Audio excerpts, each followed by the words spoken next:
Okay. Titigil muli tayo sa ating pong series sa Book of Numbers at maaaring bumalik po tayo sa pagpasok na po ng taong 2025 dahil ngayon ay pinagdiriwang ang season ng Kapaskuhan. We will be talking about something about Christmas, no? Somebody said, the world is happy to let Christ be a baby in a manger, but not willing to let Him be the sovereign King and Lord that He is in their lives. Gustong-gustong awitin ang mga awiting ng kapanganakan ni Kristo, pero patuloy na kanilang tinatanggihan ang otoridad ni Kristo sa kanilang mga buhay. Samantalang si Kristo ang dahilan kung bakit may Kapaskuhan. Consequently, masasabi natin na binabaliwala o ini-ignore ng karamihan ang totoong katotohanan sa mensahe ng Kapaskuhan. And Satan must take great pleasure in the world's Christmas celebration.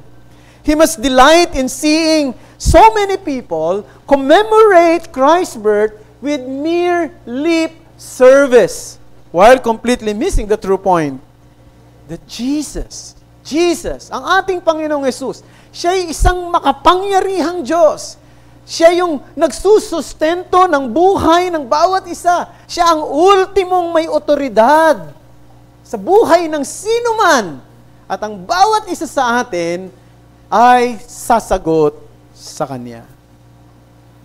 Now, hindi natin inaasahan na ang bawat tao ay maiintindihan kung bakit ang Diyos ay ipinanganak sa isang pasabsaban.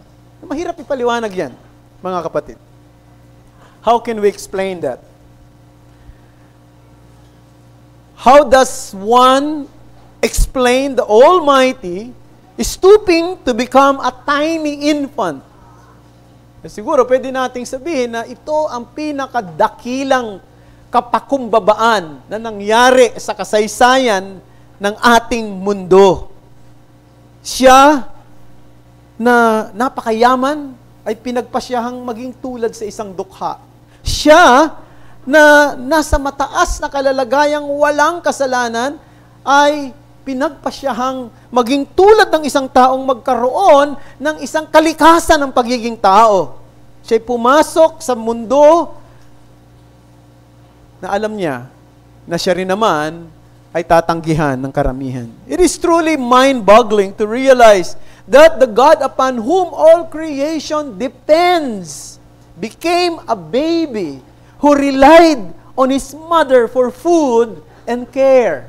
Naisip niyo ba yon? Ang Diyos na ito, na nakaasa, nakasandig sa Kanya ang lahat para sa kanilang buhay, ngayon ay nagpasyang umasa sa pangangalaga ng isang babae para siya mapakain at makaranas ng pangangalaga ng isang tao. Alam niyo, totoong naging tao ang Panginoong Jesucristo sa kanyang 100% pagiging tao.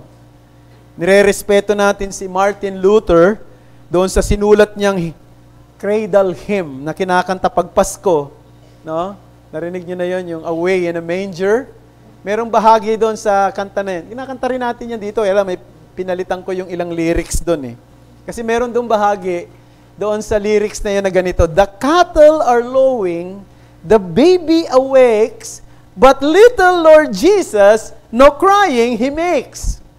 Now, napakaganda ng hymno, pero mukhang hindi natin pwedeng paniwalaan na theologically accurate na sabihin si Jesus, nung siya'y baby, hindi siya umiiyak. Tulad ng mga bata na normal na umiiyak yan. No? Lalo na kapag nagugutom. Jesus becoming man was not mere appearance or divine gimmick. He was truly man. As such, naranasan niya ang pagkakaroon ng totoong emosyon ng isang tao. At even as an adult, siya'y umiyak. Tandaan nyo, nung malaman niya na ang kanyang kaibigan na si Lazaro ay tawag nito ay mamatay. Nung pumunta siya sa libingan, siya ay nanangis doon. Isang totoong pagtangis. Natandaan nyo, nung si Jesus Christ ay pumunta sa Jerusalem, nanangis siya. At sinabi niya, "Oh Jerusalem, Jerusalem, kung alam lang ninyo, pinilit kong kayo ay tipunin tulad ng pagbabanlong ng inahing manok sa kanyang mga sisiw, ngunit patuloy na tinatanggihan niyo ako." Yun ang sinabi ng Panginoon sa Matthew 23:37. So dito ay pinapakita na nagtaglay ang Panginoon ng isang damdamin ng isang tao. Hindi lang siya nagkaroon ng katawang tao, kundi damdamin ng isang tao. Pero wag nating kalimutan ang katotohanan siya fully God. Fully God, perfect in wisdom, walang limitasyon sa kapangyarihan. Paano nagsama yung dalawang katotohanan ito sa buhay ng Panginoong Jesucristo? And that is something that we cannot fully understand, brethren. But the Bible is very clear that Jesus was both fully God and fully man. At itong hiwagang ito, ang siyang sentro ng Ebanghelyo at sentro ng pananampalatayang Kristiyano. At ito'y makikita natin sa bawat bahagi ng banal na kasulatan. Ngunit, mas binigyang diin ito ni Apostol Pablo, mas kinapture yung diwa na yan ni Apostol Pablo ng pagiging divine, ng pagiging Diyos ni Jesus na pumunta rito sa mundo, dito sa kanyang sulat, sa kanyang sulat sa Colosas, Kapitulo 1, talata 15 hanggang 20. Please turn your Bible to Colossians chapter 1, verses 15 to 20, and that makes Christmas truly wonderful as we understand this matter. Colossians chapter 1, verses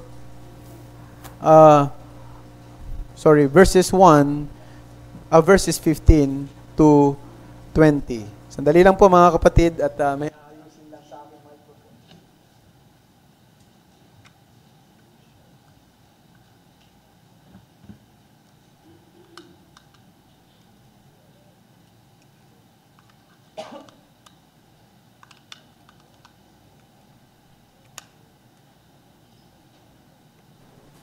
Hello. Verse 15. Siya ang larawan ng Diyos na hindi nakikita, ang panganay sa lahat ng mga nilalang, sapagkat sa pamamagitan niya, nilalang ang lahat ng mga bagay sa langit at sa lupa, ang mga bagay na nakikita at ang mga bagay na hindi nakikita, maging mga trono o mga pagkapanginoon, maging mga pinuno o may mga kapangyarihan.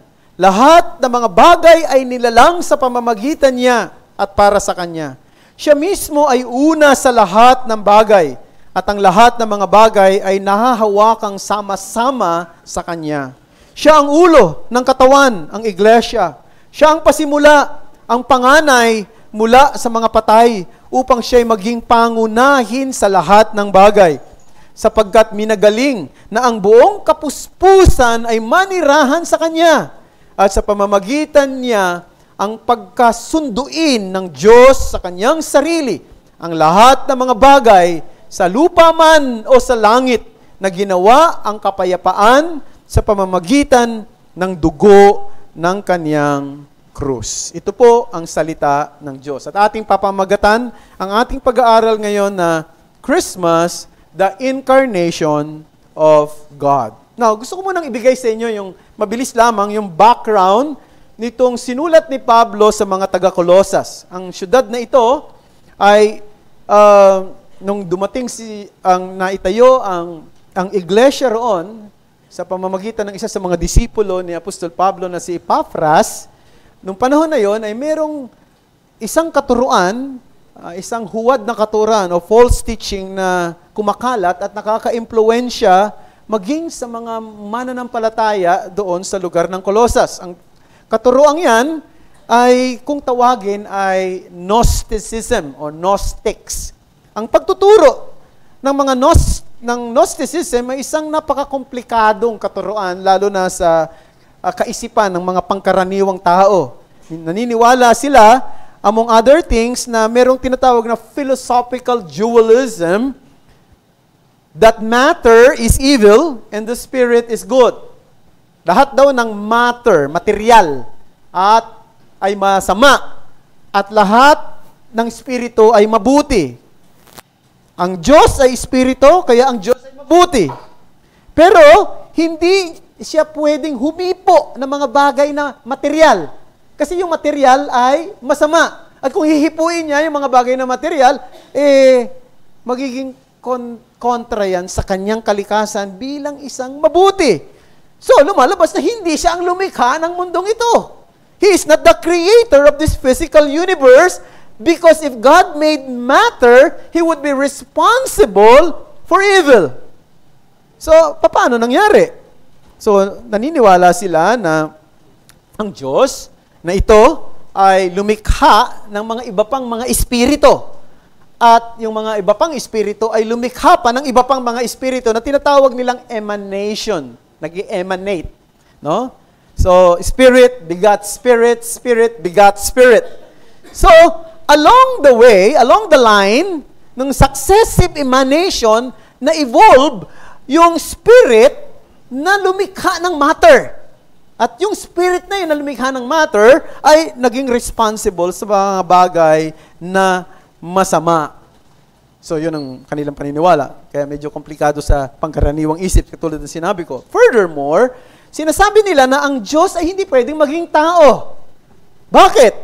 Sapagkat ang tao ay material. Ang kanyang katawan, this is matter. Itong ating katawan ay matter. And therefore, if God could become man, He would dwell in the body made of evil matter.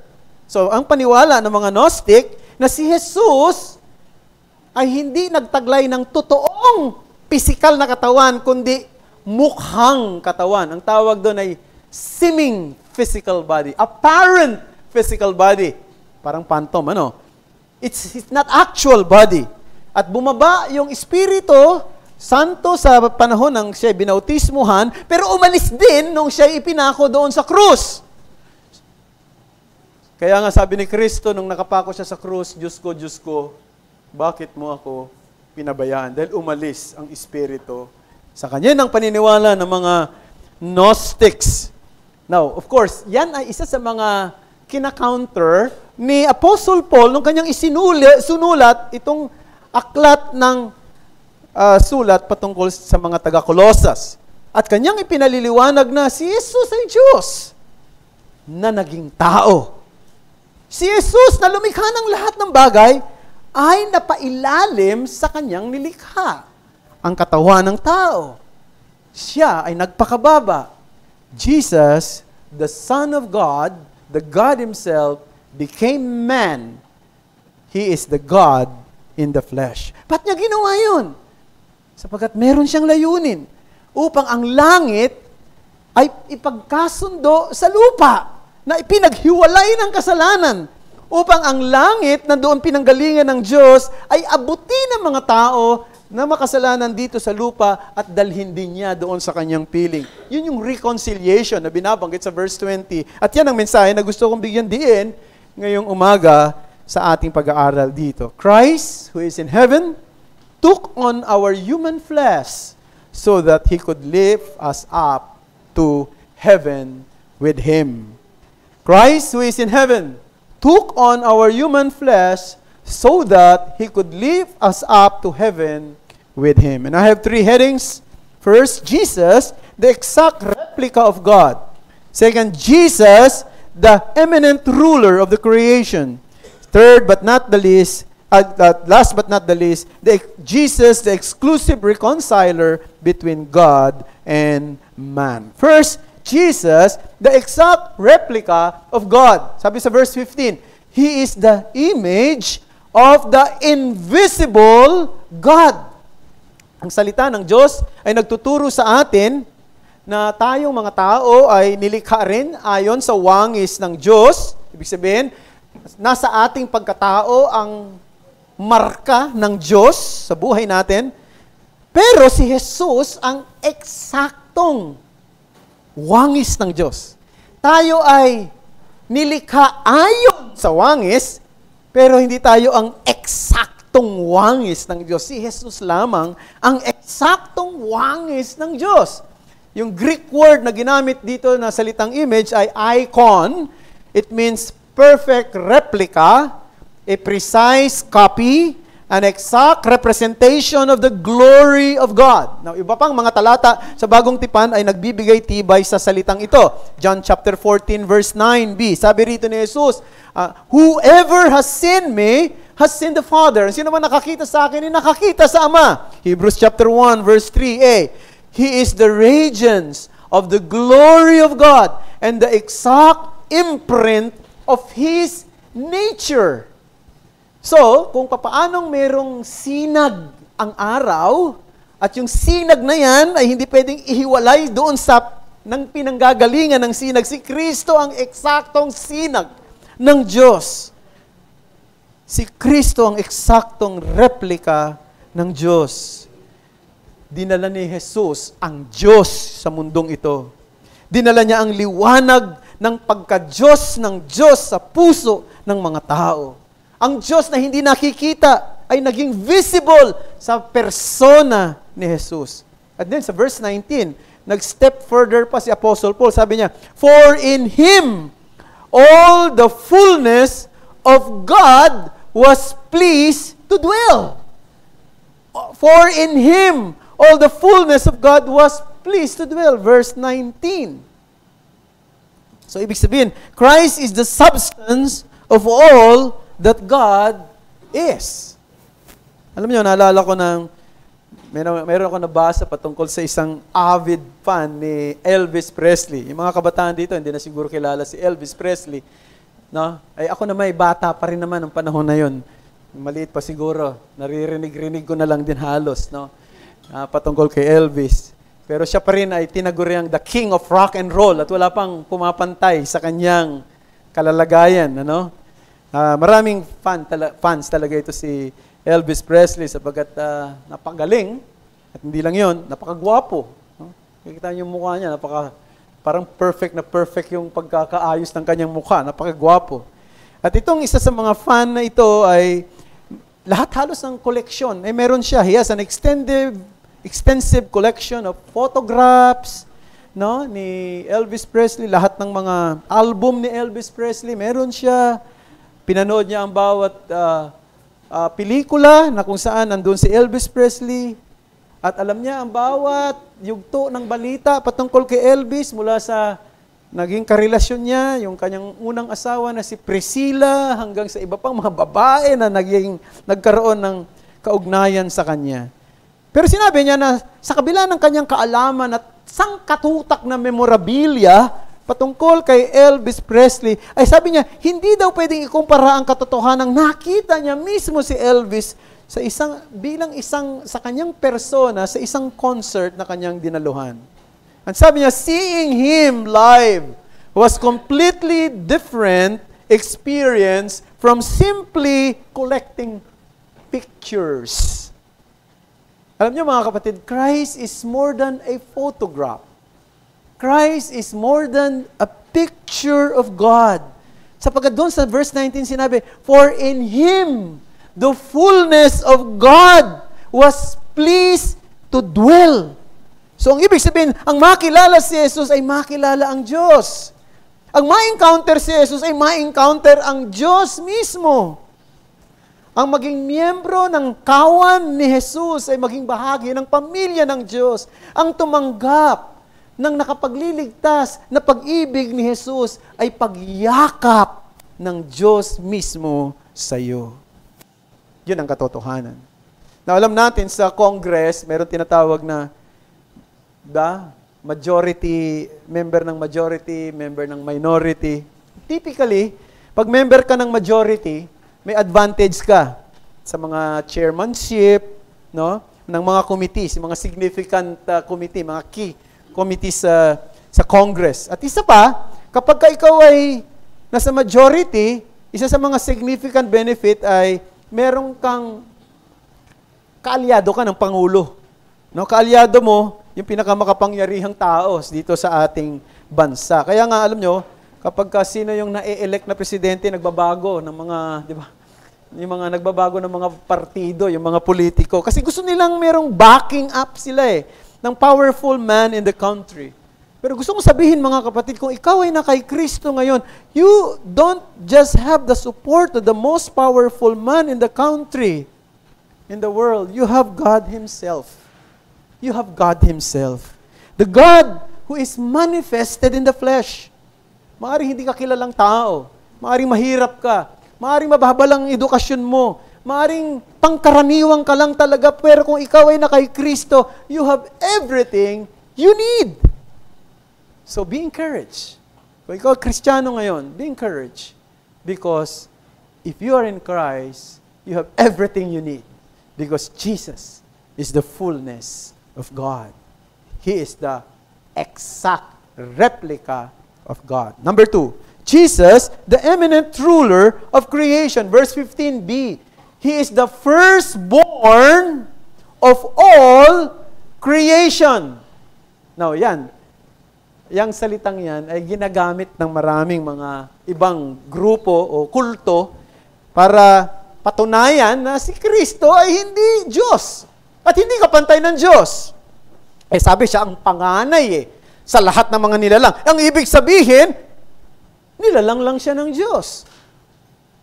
Di ba? Hindi siya totoong Diyos. Pero, mga kapatid, ang paniniwalang iyon ay dahil sa kakulangan sa pag-unawa sa tunay na kahulugan ng salitang firstborn. Sapagkat yung salitang firstborn sa wikang Griego na prototokos ay nagpapaliwanag ng ranggo, hindi ng pinanggalingan. Pinaliliwanag dito yung ranggo ni Jesus at hindi yung pinanggalingan ni Jesus.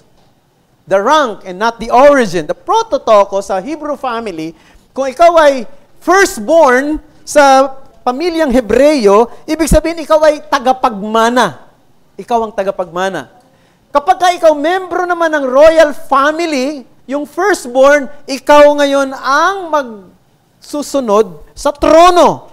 Ikaw ang kukuha ng karapatan para sa trono o maging tagapangasiwa ng isang kaharian. So, ang ibig sabihin ng salitang prototokos, firstborn ay si Kristo ay tagapagmana ng lahat ng nilikha at may karapatan na pangunahan at pangasiwaan ang lahat ng mga ito.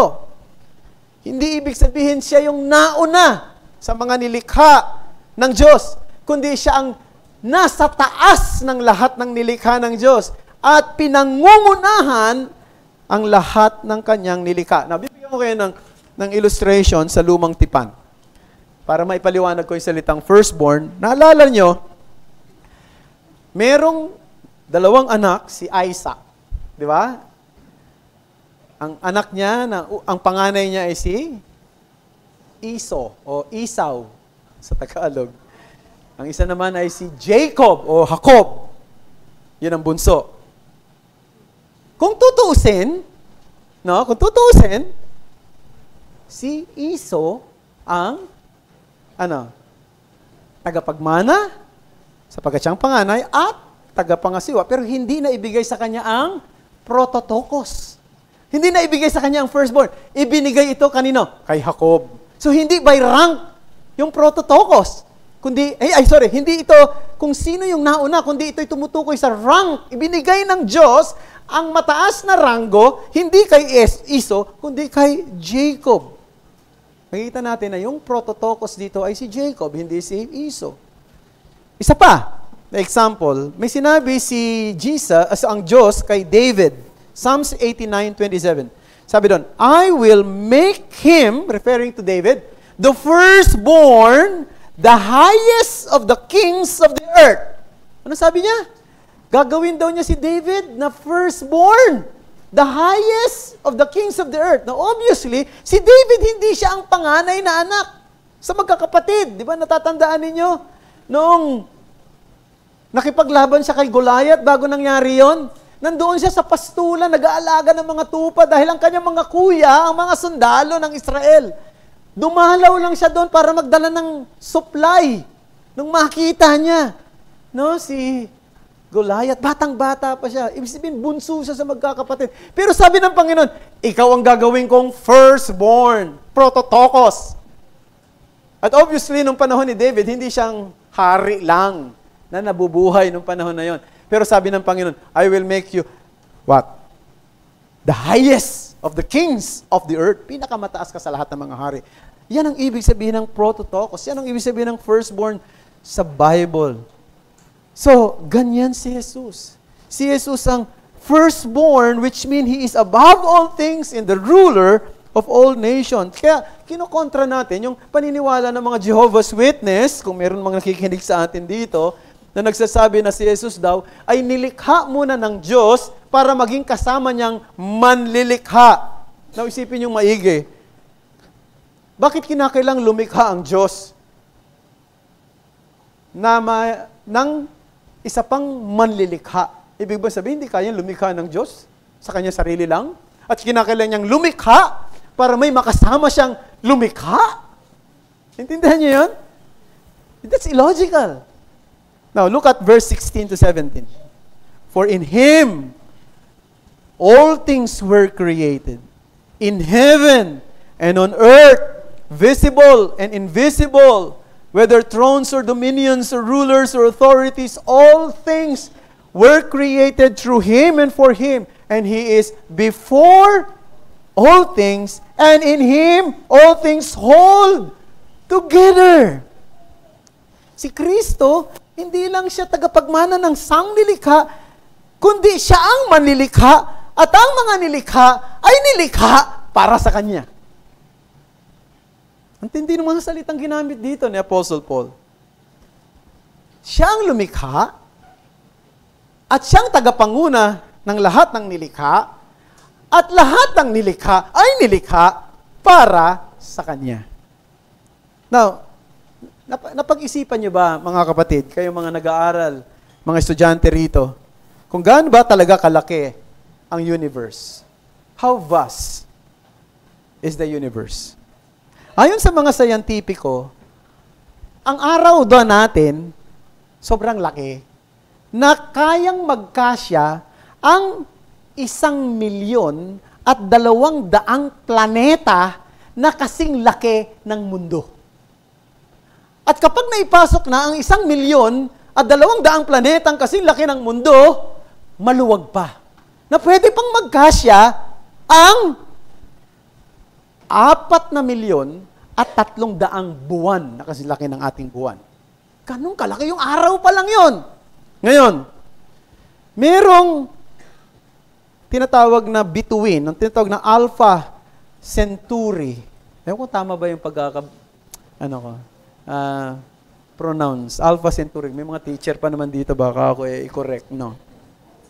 Alam nyo ba na yung Alpha Centauri ay 5 beses ang laki sa araw? Meron pang isang bituin o star. Ito yung pinakamakinang. Minsan nakikita nyo yan sa gabi. Pinakamakinang na bituin sa gabi. Ang tawag sa star na name, Betelgeuse. Betelgeuse. Tama ba ang pronunciation ko? DY? Betelgeuse. One of the most luminous stars in the night. Alam niyo kung gaano kalaki yon? 248 times ang laki niya sa araw na meron tayo. Masyado namang matindi yun, ano? Now, alam nyo ba, mga kapatid, na kung gusto mong pumunta ng Mercury, hindi yung Mercury drugs, mabilis lang pumunta ron, lalo na kapag may sakit ka. No? Yung Mercury, yung planetang malapit sa araw. Alam nyo ba na pwede kang makarating sa Mercury ng 4.5 minutes lang, pero kinakailangan, ang bilis ng iyong travel ay speed of light na 186,000 miles per second. Ganun kabilis. At kung gusto mo na maabot ang pinakadulo ng ating galaxy. Di ba, ang ating universe ay binubuo ng maraming galaxy. Yung galaxy na kung saan nandoon yung ating solar system, ang tawag doon ay Milky Way. Tandaan niyo ba yan? No? Kalimutan na ng ating mga estudyante. No? Maraming galaxy sa universe. At yung galaxy na meron tayo, yun yung Milky Way. Nandoon yung solar system natin sa Milky Way na yan. Yung solar system natin, isa lang yun sa milyon-milyong solar system na nandoon sa Milky Way. At kung gusto mong maabot yung pinakadulo ng Milky Way, magta-travel ka ng 186,000 miles per second, makakarating ka doon, alam mo kung gaano katagal? 100,000 years bago ka makarating. At kung gusto mong habang naglalakbay ka ng 186,000 miles per second, ay binibilang mo ang bawat bituin na madadaanan mo, ang kaya mo lang daw bilangin ay mga 100 billion stars in the Milky Way alone. Now, bakit ko sinasabi yan? Ganyan kalaki yung universe. At ang sabi yan daw ang nilikha ni Kristo, at yan ay nilikha sa pamamagitan ni Kristo, at yan ay nilikha para kay Kristo. At yung Kristo na yon, yung Jesus na yon, siya yung pumunta rito sa mundo. Siya yung nagsabi sa mga taong makasalanan na, lumapit kayo sa akin. Kayong mga napapagalat na bibigat ang lubha, at kayo'y aking pagpapahingahin. Ito rin yung nangako sa mga tagasunod ni Kristo. Kapag sila'y humaharap na sa mga pagsubok, lalo na sa larangan ng paglalahad ng Ebanghelyo, siya rin yung nagsabi sa Matthew 28:20, narito, ako'y kasama ninyo hanggang sa katapusan ng panahon. Yan si Kristo. Jesus is the eminent ruler of creation. Let's go to the last heading. Jesus, the exclusive reconciler between God and man. Now, I believe, kung talaga nakinig kayo ngayon, nakinig kayong maigi, lalo, siguro, ba't nilagay nyo sa puso nyo yung mga sinabi ko, sana lalong lumalaki at tumataas ang ating paningin at pananaw sa kung sino ang Diyos talaga.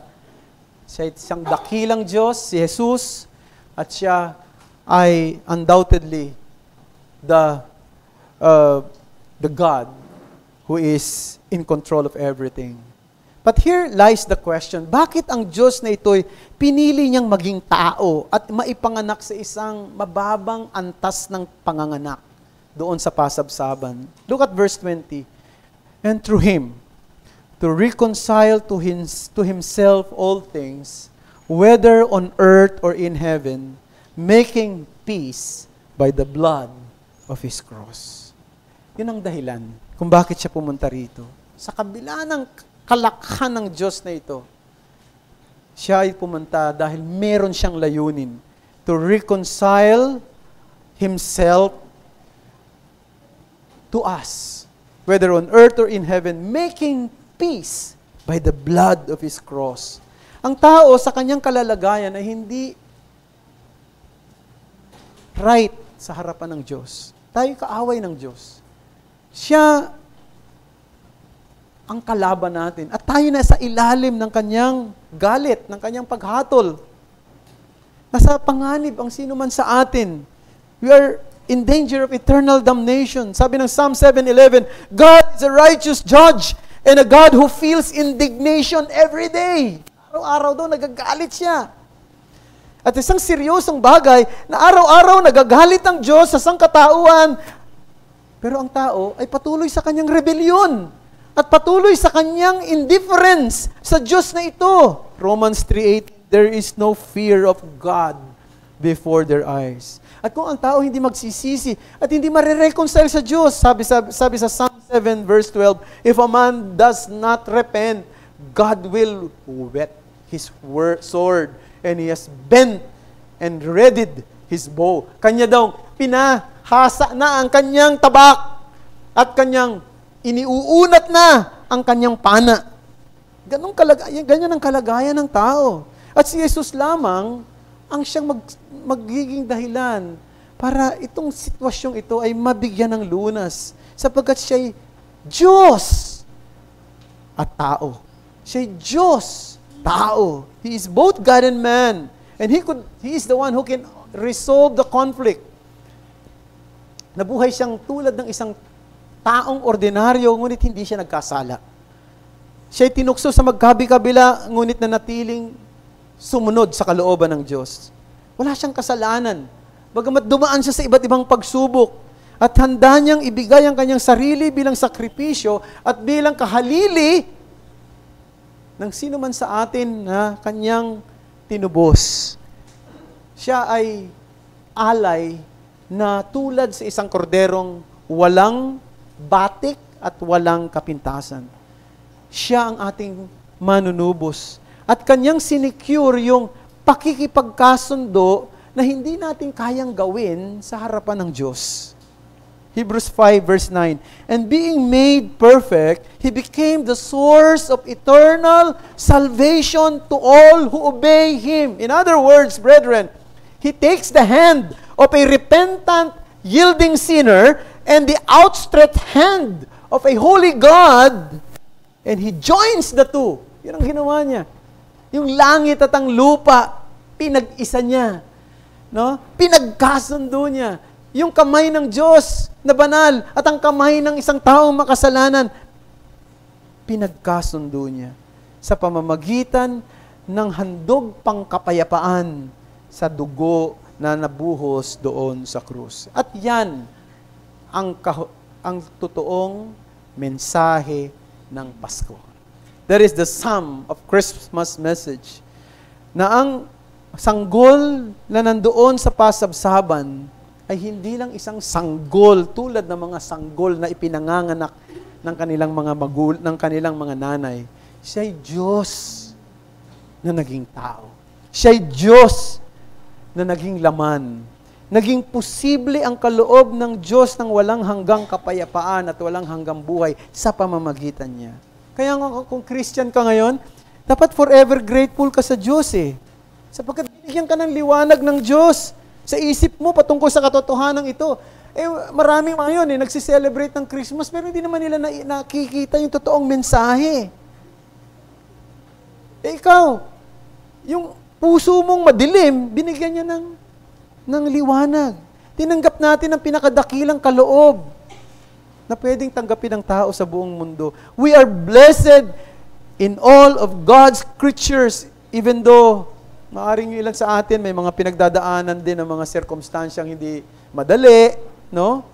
Sa mundong ito. But God reached us out through His Son, Jesus Christ. And there is reason to celebrate. There is reason to be joyful. There is reason to sing, joy to the world for those who are in Christ. However, ang katotohanan ito patungkol sa pagiging tao ng Diyos ay hanggang ngayon ay nakatago pa rin sa mata ng maraming tao.